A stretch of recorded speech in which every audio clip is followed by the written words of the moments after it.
You've landed inside Launch Street, the Business Innovation Podcast, where we interview top innovators out there shaking things up so you can innovate, differentiate, and get further faster. Since you're here, we know you're the type of person that recognizes the importance of unlocking your innovation advantage so you can compete and win. And now, your host, the person that has worked with leading companies like Disney, Procter & Gamble, Aero Electronics, the U.S. Army Research Labs, and Red Robin on upping their innovation advantage. Tamara Gontor. Hello. Another amazing day on Launch Street. I've got an interview for you today that is going to have you thinking on your feet. Before we dig in, I want to just take a moment to give a big shout out to all of you on Launch Street. Your stories, insights, experiences, even feedback helped shape my upcoming book, Innovation is Everybody's Business. That's the title of it. And I cannot thank you enough. I shared a lot of your brilliance throughout. So many stories of everyday innovators peppered through those pages. I can't wait for it to be released in May 2020. Seems so far away, doesn't it? At least that's how I feel. Well, until then, how about I just keep giving you killer interviews that help you be an innovation rock star? Kind of like this one.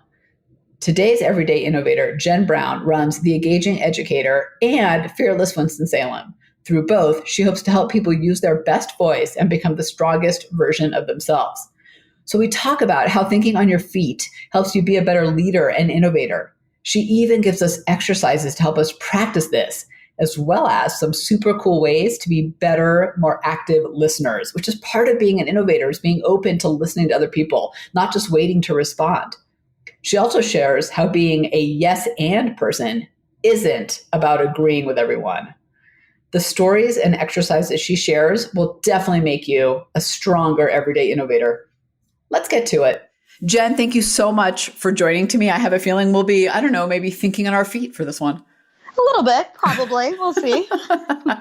So Jen, what's your first memory of being innovative?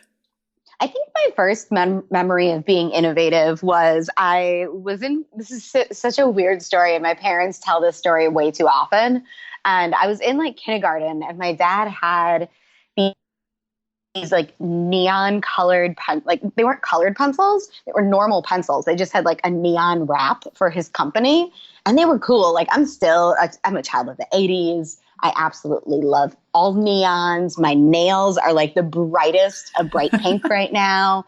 So these pencils were pretty bomb.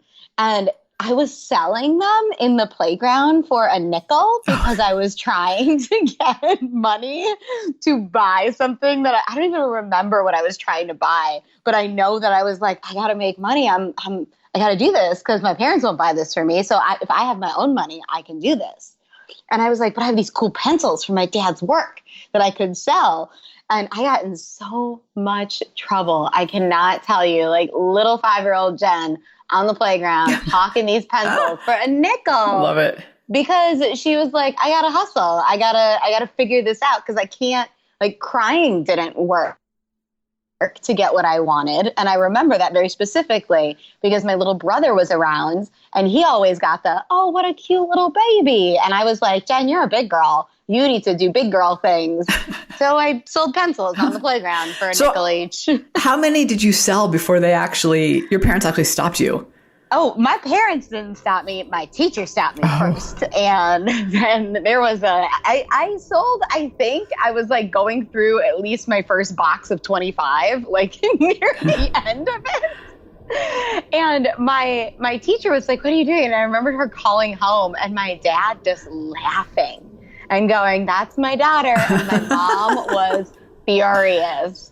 She's you can't do that. You're going to get in so much trouble. You can't sell things on the playground. I'm it was just a nickel. No one bought more than one. I love that as your rationale back then. No one bought more than one, Mom. I'm I'm not taking lunch money.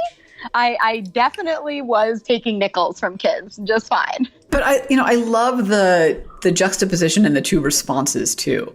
Because it's I was just reading a study about how while we rank creativity, teachers rank creativity as one of the most important skills to learn. And in the classroom, they're actually ranked as their least liked students, the ones who they would classify as creative.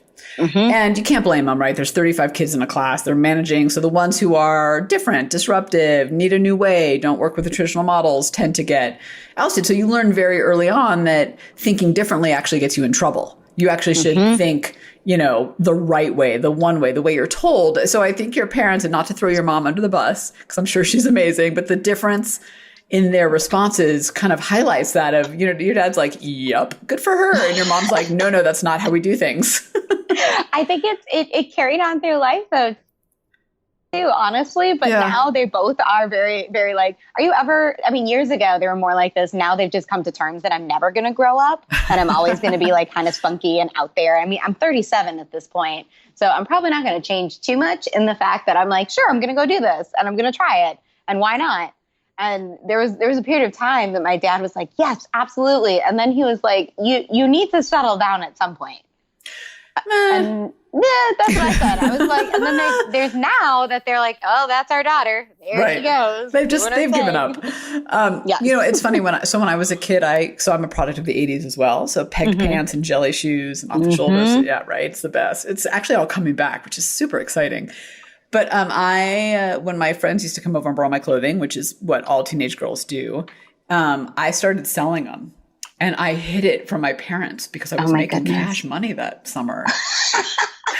Because I was, I had this great closet full of clothing. I loved clothing. All the money that I made from working at the resort that summer went to clothing. So I had closets of it. And, my friends would come over. One day I was like, that would be $2, please. But I remember being I was so afraid that my parents would find out because I would get punished when really, I don't know what they would have done, but really they should have, if they had found out and been upset, they should have patted me on the back like, way to go. I didn't even have any cost of goods because they were buying all the clothing. Oh my goodness. Oh my God. And it's those moments where you're like, was this such a defining, like it could have gone the other way. I could have been super ashamed. You could have been super ashamed and just stopped doing that. And here we are. We clearly did not go the other way. No, clearly not. So with that clearly not, and one of the reasons we wanted to have you on the show is that, we talk a lot about communication and innovation for multiple reasons. I think one is when it comes to innovation, we talk a lot about how to have ideas, right? How to be more innovative. And that's really important. But there's a second side to that, which is all about how we communicate and interact and behave. But your skills in particular are around what you call impromptu communication skills. So talk a little bit about what that is and why it's important. Because I think we talk a lot about just overall communication, but those impromptu moments matter.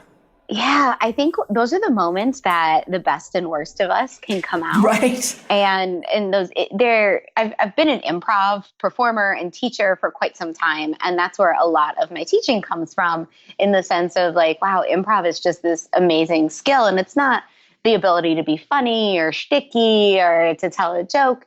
It's that ability to just like pivot and roll with it and to listen to what's going on around you and respond. Because improv at its core is just listening and responding. So in those moments where something happens that we're not expecting, or like an alarm goes off when we're speaking, or someone says something that's completely off the cuff and you didn't expect it, you have to be able to like step back from what you are trying to accomplish or what you want to say and just listen to that, process the question, and respond in a way that shows that you're listening and that you care. Those impromptu moments are the ones that I think a lot of us have like, oh, I wish I would have, or oh, I wish I could have. And you don't have to be like that because it's a skill you can learn. So I want to walk through kind of one scenario that happened to me recently. And in fact, I was just writing about it for the book we're going to release in 2020. And I was talking about fight or flight response. And I was writing about this thing that happened to me where I was in a new business pitch and I was, presenting what we do at Launch Street and the assessment and all this stuff. And I thought it was going pretty well. I was getting some head nods.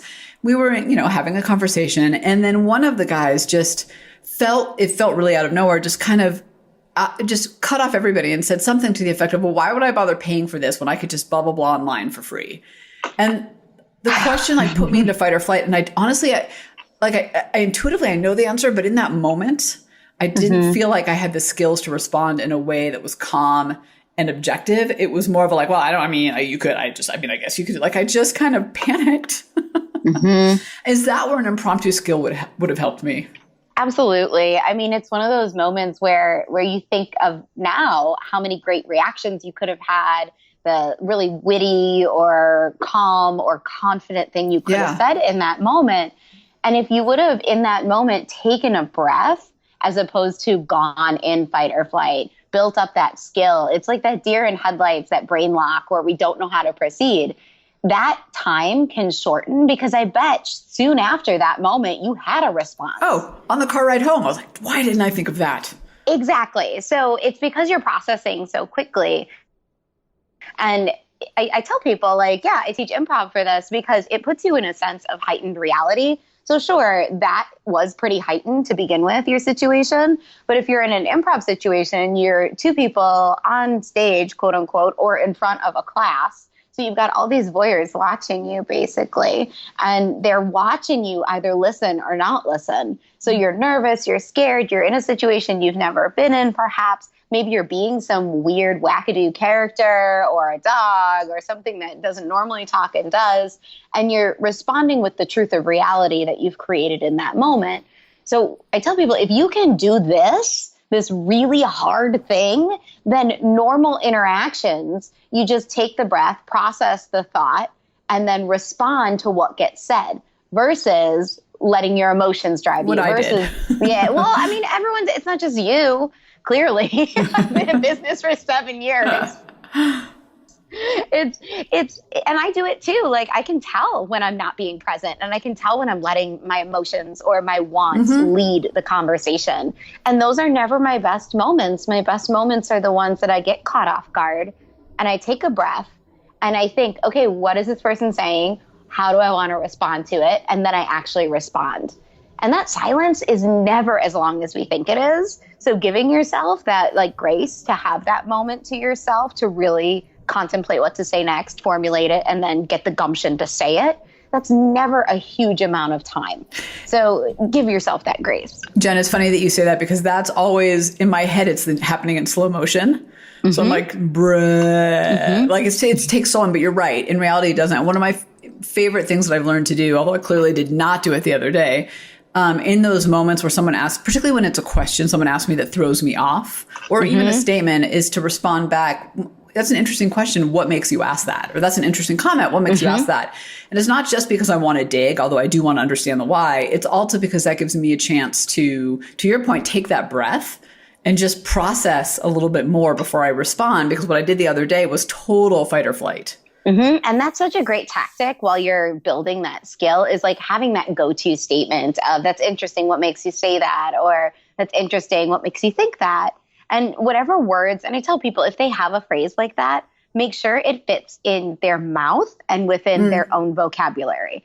Because you said that very naturally, clearly, because that's something that you would actually say. Some people wouldn't necessarily say that. So they have to fit something into who they are as a person in order for that to be a great tactic for them. So what are some of your favorite improv exercises that we can do to improve these skills?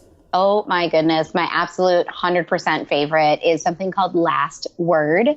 Two people in a conversation. And the last word of the previous sentence of the first speaker becomes the first word of the second speaker's response. So as an example, you can say anything to me right now, like literally any kind of statement. I'm looking at a map of the world. World views are changing a lot. A lot of people wish that winter would come. Exactly. So you get cool. it. Okay. I had to think about it.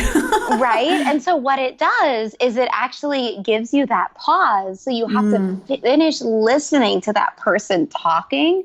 You have to let them finish their complete thought and then you respond. Because so often we go into situations and we're like, I know what I'm going to say, no matter what this person says. Before the person's done, yeah. Yes! And it's such a crazy skill that, sure, you're going to end up sooner or later sounding like Yoda or sounding all crazy town because you're going to make up, like, grammar will get in the way of your brain. But having that in your head of like, I'm going to let this person say their last word, and then I'm going to wait and digest that before I formulate my next sentence. And it's such a, like, it does so many things, because I don't know if you, like, how much, I'm such a nerd about communication skills.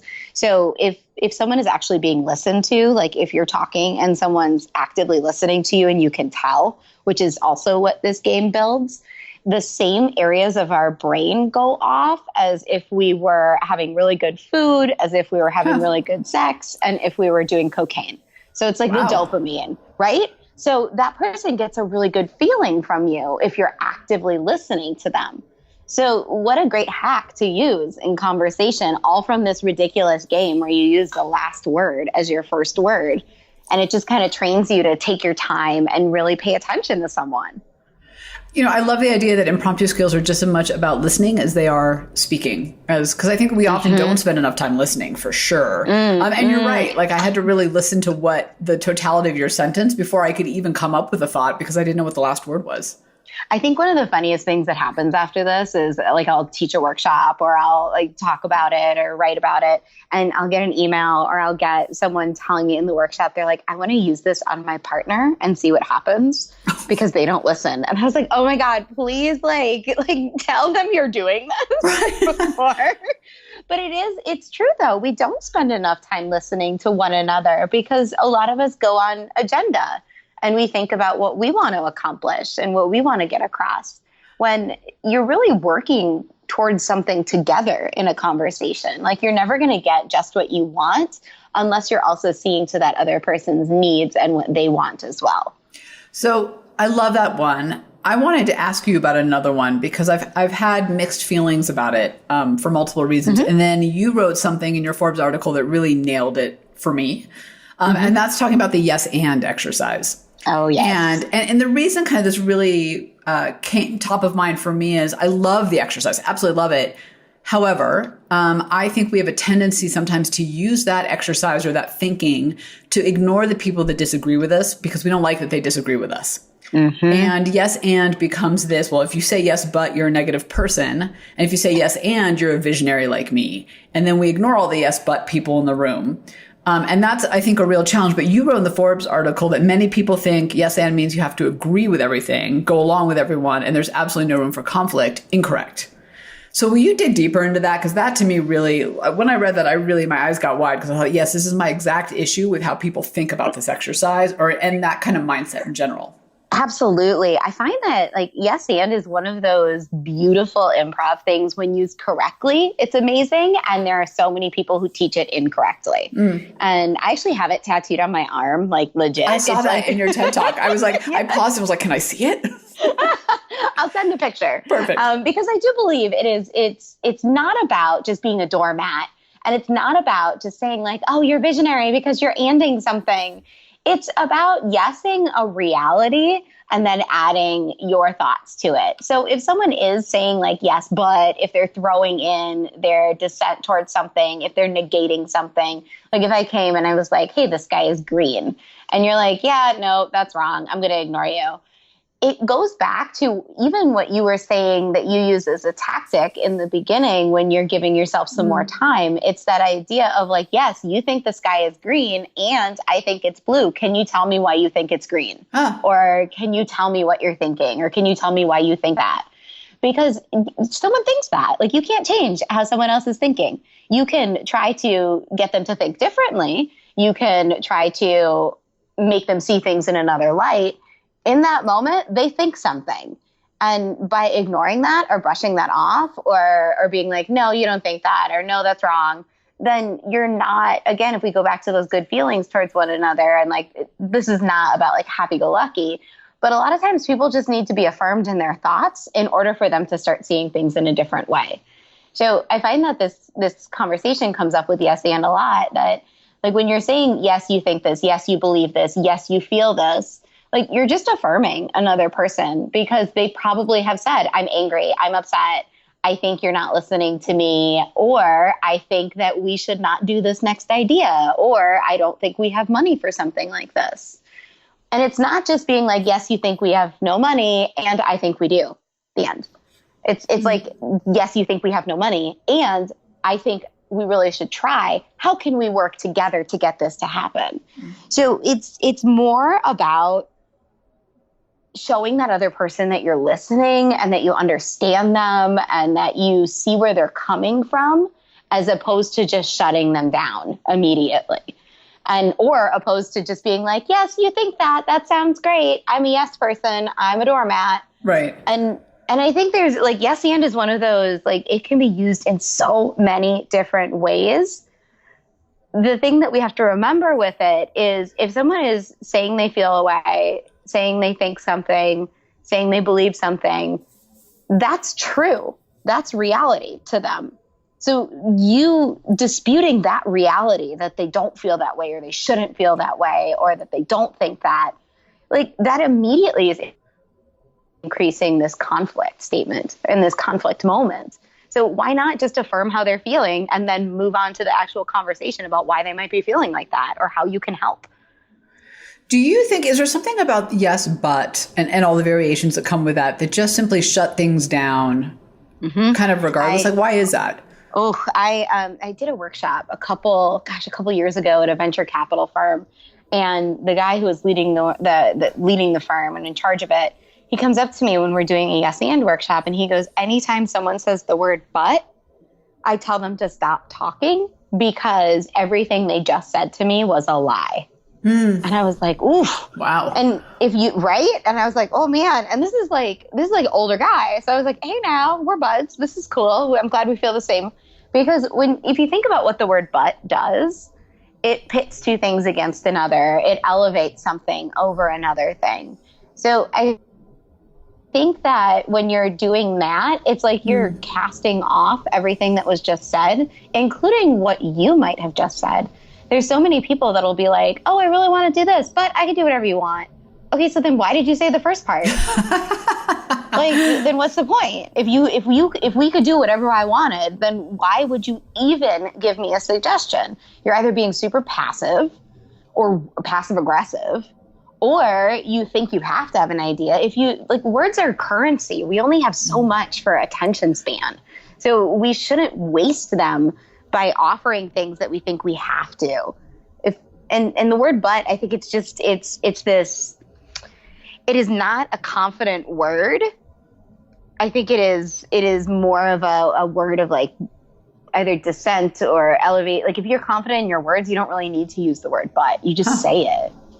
I would challenge all of us on Launch Street to not use it and to, even if we're disagreeing, to say yes and see what happens to the response. Because I hear what you're saying and I appreciate, I mean, you've really kind of, funny enough, you've changed my views on yes and, because I've really ventured away from it because I get really frustrated with using it incorrectly as you have to agree with people or you're shutting people down. And I think conflict is actually really important for innovation, for ideas, for solutions. It's really important for all of it. But we get so wrapped up in like, don't be offensive to people. Don't say but, because they will, but I just did it. It's okay. You're going to be super aware and totally. Everyone listening. Well, I hope we all are though, because I think we'll find that we'll be in a meeting and someone will say something and we'll say, yeah, but that won't work because blah, blah, blah. When we could have said, yes, I see how blah, blah, blah. And have we considered this?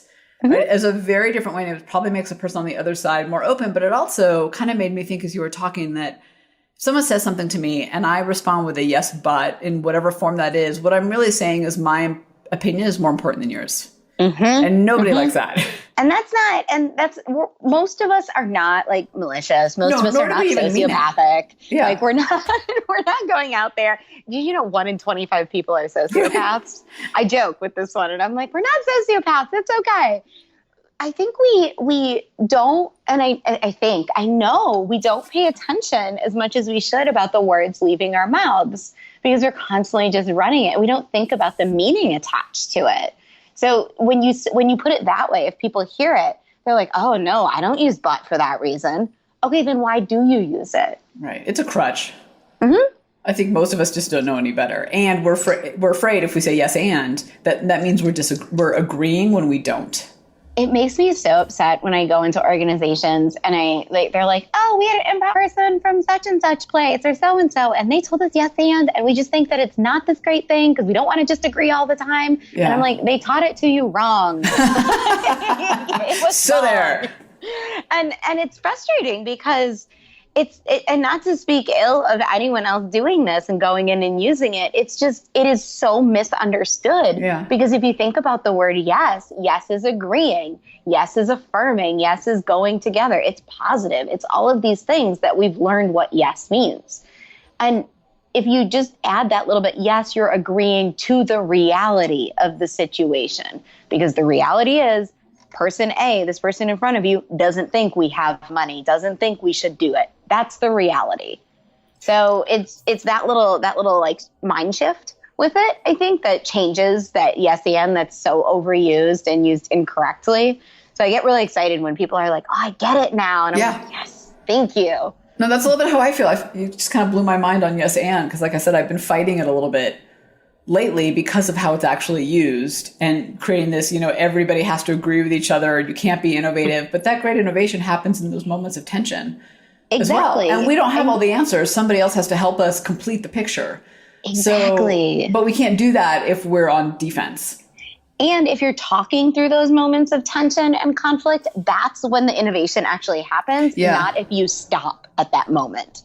Like if you have it and then you're like, I'm done, I'm walking away. Right. You're not going to innovate in that moment. You have to like work through it and talk through it and discuss it. And the discussion that comes out of that, that's going to lead to the innovation, not the I give up. Right. So I'm going to challenge all of us on Launch Street to go use yes and in the moments where we disagree. And see how that changes maybe how we say it and the response that we get. Because it forces you really to say it differently. Yes, and I might look at whatever versus no, because I would look at blah, blah, blah. It comes out very differently. So that's fast. Okay, that's the challenge for all of us. I would love to hear, so your book is Thinking on Your Feet. It's great. Totally see the connection with business. I'm curious, kind of just in writing it or in researching in your experience, any scenarios that came up that were a little bit surprising where you thought, oh, wow, like thinking on your feet here really, really matters. And here are the skills that we need.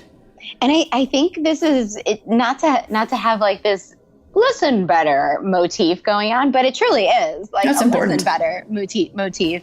And I think one of the instances that I bring up about thinking on your feet happened a couple of years ago and I talk about it in the book too, where I was working with an engineering firm and it was mostly male firm. There's like one or two women in the room, and this is important to the story.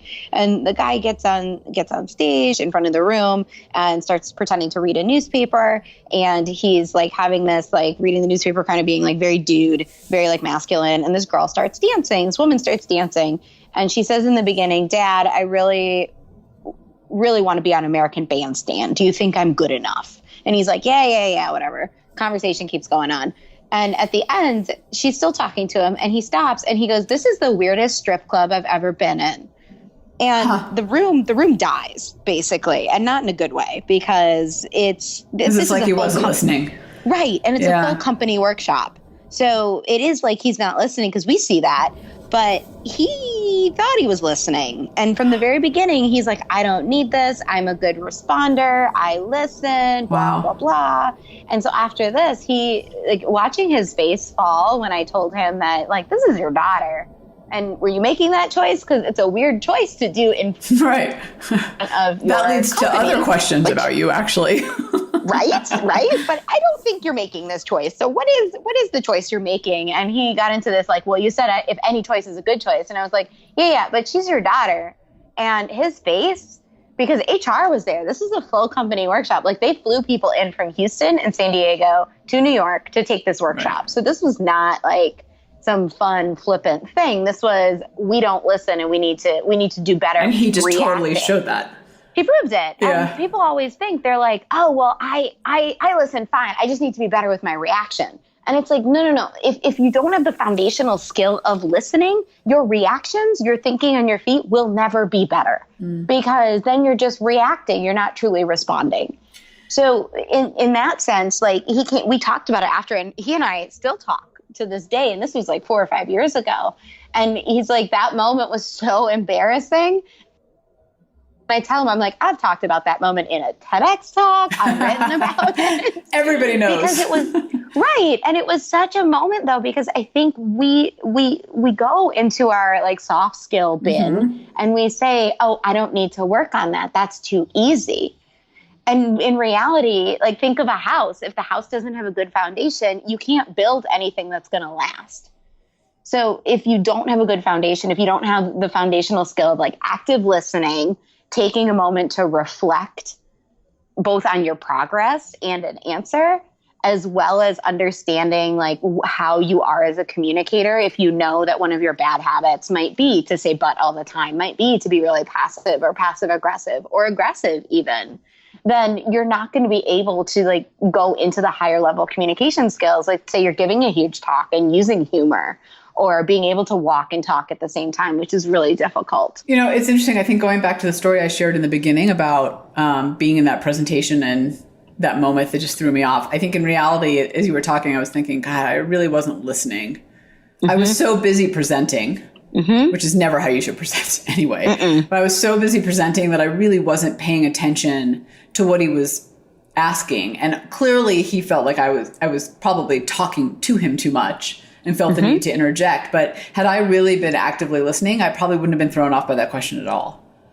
And that, I think we forget that when we're quote unquote presenting, like we're really having a conversation with the audience. Yeah. So if we're not checking in with who we're talking to see if they're with us, if they're paying attention, like you can't force someone to communicate in a different way than they are communicating. You can change your tactics and your response.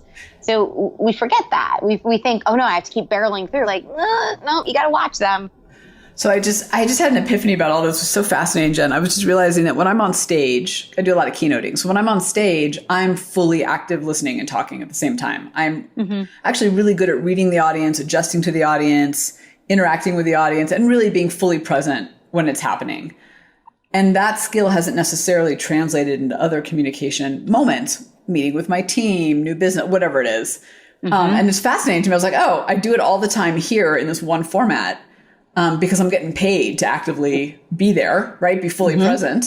But maybe in these other places, I'm really not using those skills. So my question to you with that epiphany and all of this is, and I love the exercise we talked about earlier about the next sentence being the word of the last sentence.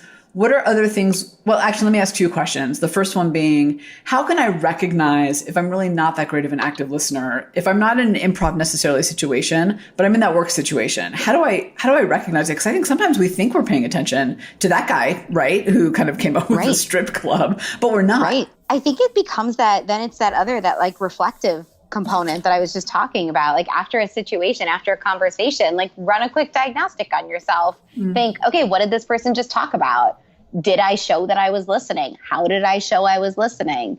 Did you just nod and smile the whole time? Or did you ask a question for more information or curiosity? Or did you just insert what you wanted to think about? So a lot of times after improv moments that we're working on in a class or a workshop, the first question I ask is, how did you feel about it? How did it go? What do you think? So any conglomerate of that question, ask yourself after interactions. Say like, okay, how did that go? How do I feel about it? And if you feel like you were not paying attention in the sense, like we know when we're not paying attention when we ask that question. We're like, I don't remember anything that just got said. Okay, well then next time it becomes, how can you show you're listening and how can you actually listen? Some people listen for information. So it's that idea of like, okay, I'm going to remember 2 things about what this person is saying. Or some people listen for asking more questions and like this critical listening. So you want to figure something out. So maybe you think of a question that you can ask that doesn't automatically just insert you into the conversation. Because a lot of people think, oh, let me ask a question because then I have something to say on the matter. And it's like, questions should come from a place of curiosity a lot of times. Or like misunderstanding and being able to clear something up. They shouldn't just be a place for you to speak.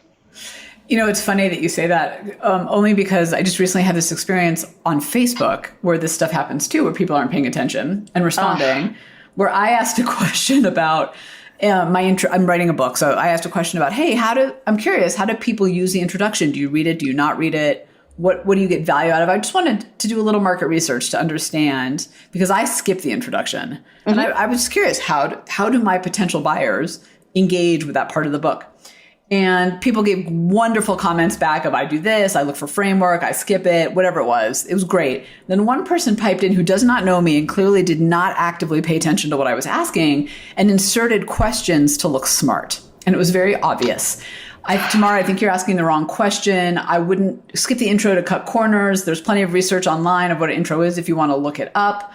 It's just this whole litany, and it was really condescending too, to top it off. And, it feels really good to talk it out loud, Jen, so thank you. But seriously, it was one of those moments where I thought, wow, this person is not actively paying attention to what I'm asking. And if she had, she wouldn't have responded in this way because I wasn't asking if, I was asking how. Mm-hmm. I stopped being mortified in these moments long ago. I was totally mortified the other day. I was like, what? Right. I used to be like, oh my gosh, this is terrible. I'm so sorry. Da, da, da. And I'm like, no, people read just about as well as they listen, which isn't good. And they see things, and that's how we can better it. They see things with whatever lens they're coming in on. So whoever this was is looking at it, and she might already have emotions, feelings, whatever, caught up with either the issue of writing a book, with you, with whatever the situation is. And that projection, that kind of like, well, you shouldn't cut corners, is a weird thing to begin with. But then it becomes like, how do you respond to it? Because you don't always want to be like, oh, hey, that's not what I asked. Thanks for being a jerk, right? Because you don't want to do that, or that's not what I said, or that's not what I meant.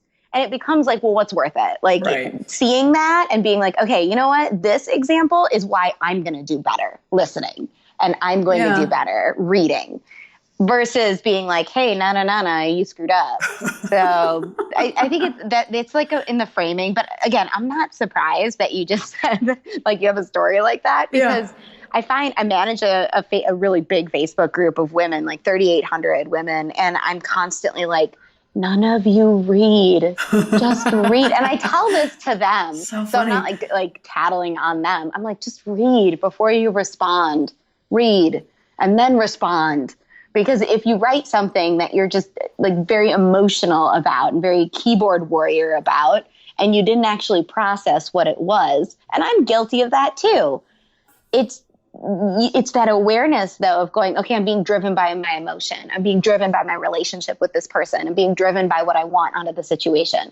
And if you know that and you want to drive that way, go ahead. But if you are acting in a way that you're like, I'm just feeling this way and I'm going to respond really, really aggressively or in a way that doesn't actually answer the question, or in your case, as this woman did, she's whatever was going on the other side. If she would have stepped back and thought like, oh, wait, why am I feeling like this? Do I feel like that because I want to write a book? Do I feel like that because I don't like that she's writing a book?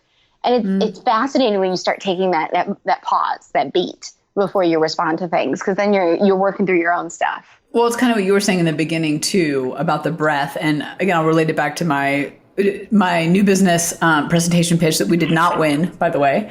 Not surprising. Not surprising.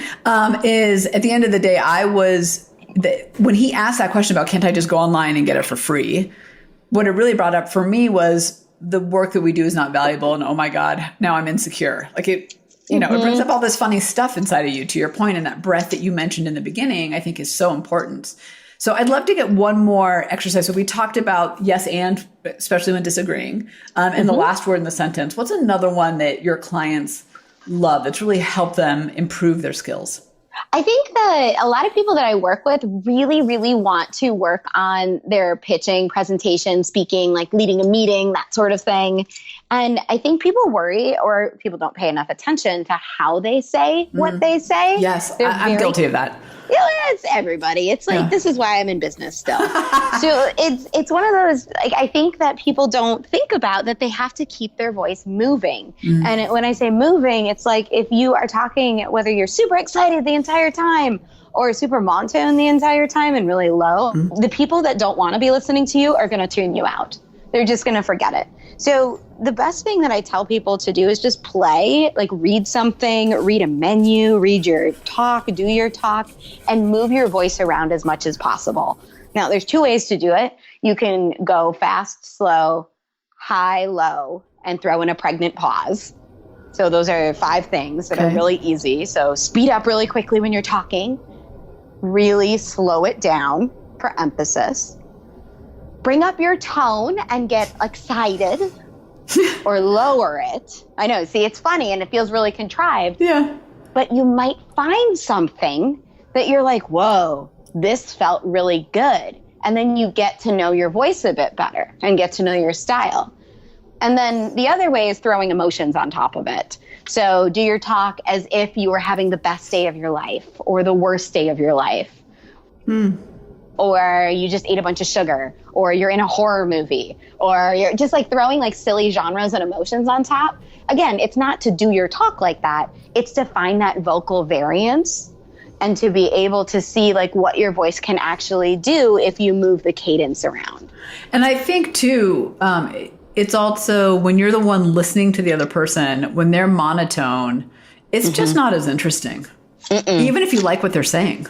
Exactly. I say to clients and people that I meet, you can say the secret to $1 million in a minute.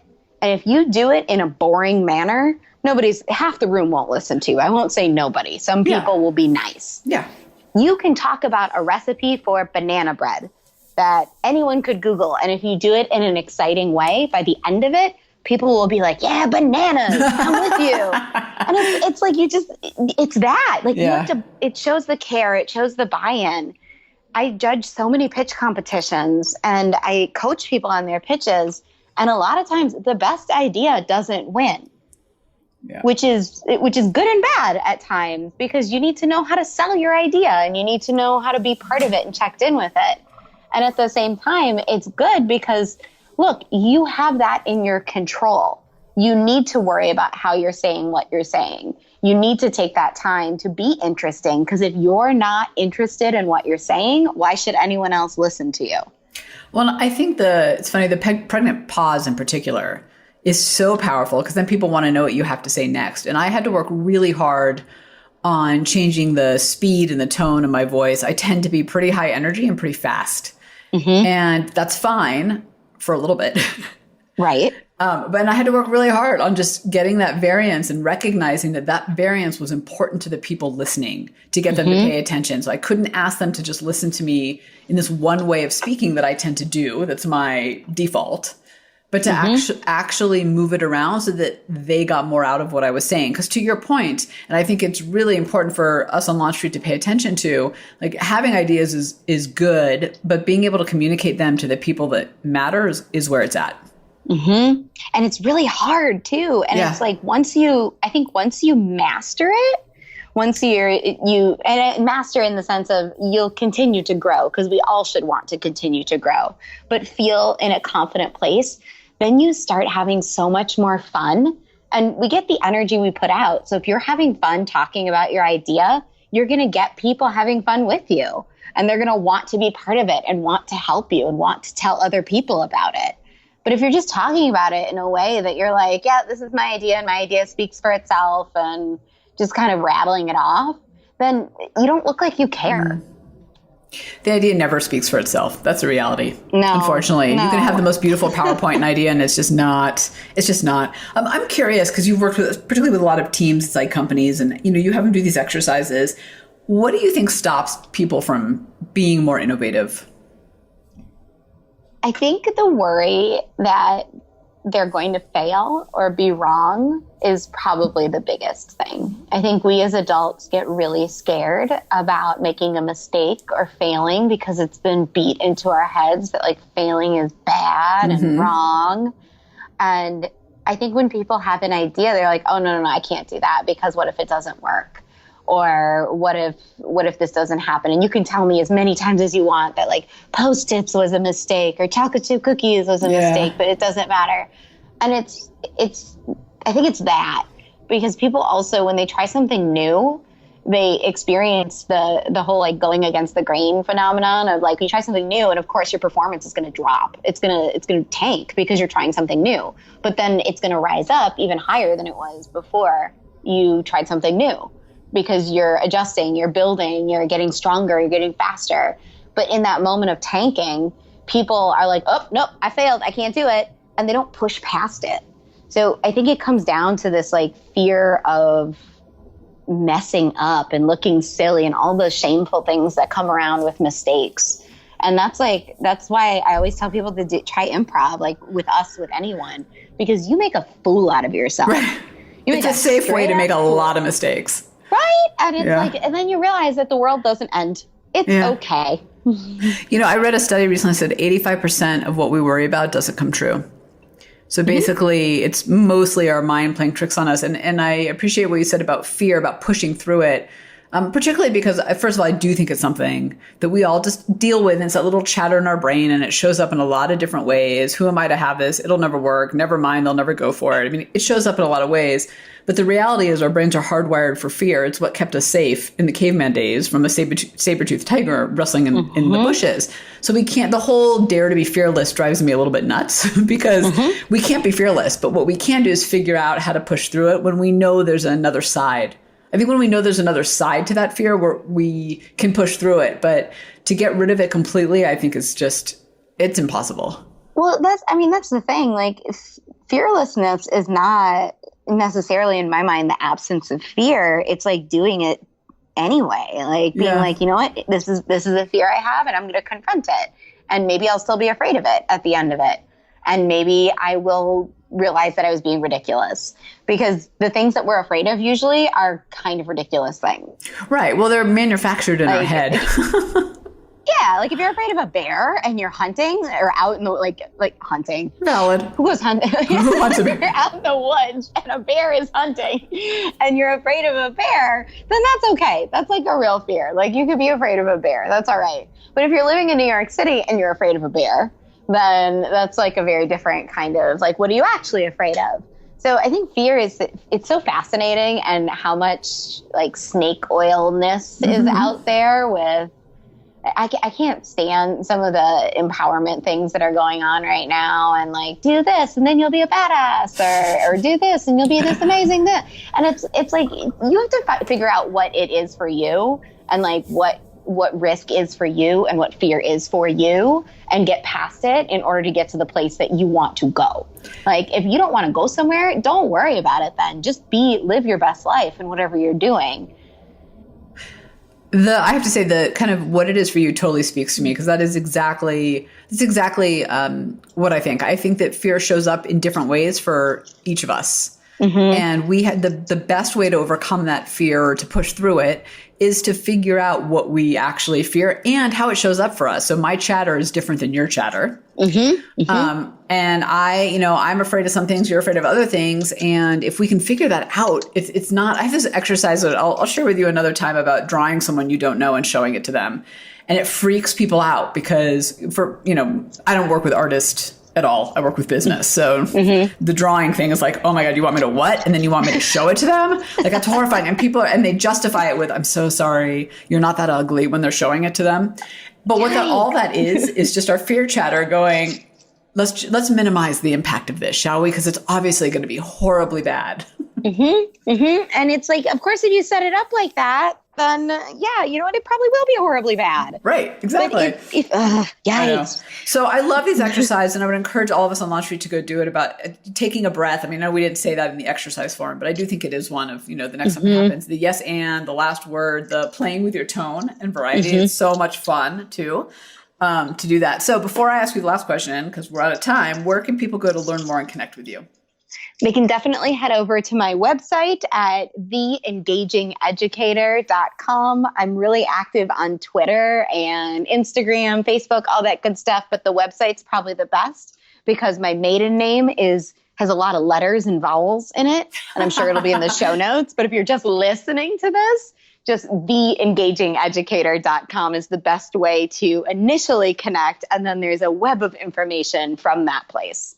Awesome. So, Jen, what's your final piece of advice for helping us think on our feet? Do it. Do it anyways. Like, if you're scared, do it. If you are worried because you made a mistake the last time you thought on your feet, or just like reacted and responded, you have to keep doing it in order to get better. So I hate sounding cliche, but keep failing, keep doing it, keep trying it. like push past that moment of your performance dropping, because it will pick up and you'll realize it changed one day and you'll say, whew, I'm super glad I just kept doing it and kept failing, because then you realize that you have that skill and you've built it. That's a great piece of advice. And before we go, I just have to ask you one last question because this popped up in my head. Do you work with sales teams at all? Always. Yeah. So the reason I'm asking is, I was asking to say something else. Did you see that? I just totally did it. Totally fine. Yeah. It's because, I have a colleague who owns a sales management firm, a training firm. And I used to take her courses as well, because as a business owner, you're also in sales. And one of the things that we used to talk about that always made me laugh, but is so true, is the sales smile. So the person on the other end of the table is saying, oh my God, numbers are tanking. We're losing customers. I may lose my job. And the salesperson, because they're not really listening, goes with a smile, goes, great. Okay. So, right. Because they're not, I don't know if you've ever run into that, because they're not actively listening to what that person on the other side is actually telling them, which is their jobs and livelihoods are at risk. Yes. And it's that if you didn't get that from the first hour, however long we've been talking, listening is the key to all of this. Because that's where most of this bad stuff happens. Like what you're just talking about, that, yeah, sure. Okay. Sounds great. Yeah, it's good. Like, I didn't just say that. Where are you? And to your point, right, there's nothing affirming or heard. There's no dopamine happening when that's the response you get. Because you're not actually listening. You're faking it. Right. And kids, that's why I love kids, because I don't have kids, but kids will tell you if they're not listening to you. They'll just start doing something else. Well, and my kids will also tell me when I'm not listening. They know. So they'll wave their hand in front of my face. Hello. Even if I'm looking at them, if I seem glazed for something, like my mind is elsewhere, they're the first to point out to me, Mom, you're not paying attention. And adults will smile and nod. Yeah. And think about dinner. Just totally what I do to them sometimes. Sorry, kiddos. Jen, thank you so much for coming by. Thank you. Thanks for hanging with us on Inside Launch Street. If you know someone that is truly ready to unlock their innovation advantage, have them join you on Launch Street. Discover your innovation advantage. Build a team of high-performing innovators and ignite ideas and solutions that create massive impact. GOTO, launchstreet.com. Remember, innovators, if you don't take the leap, somebody else will.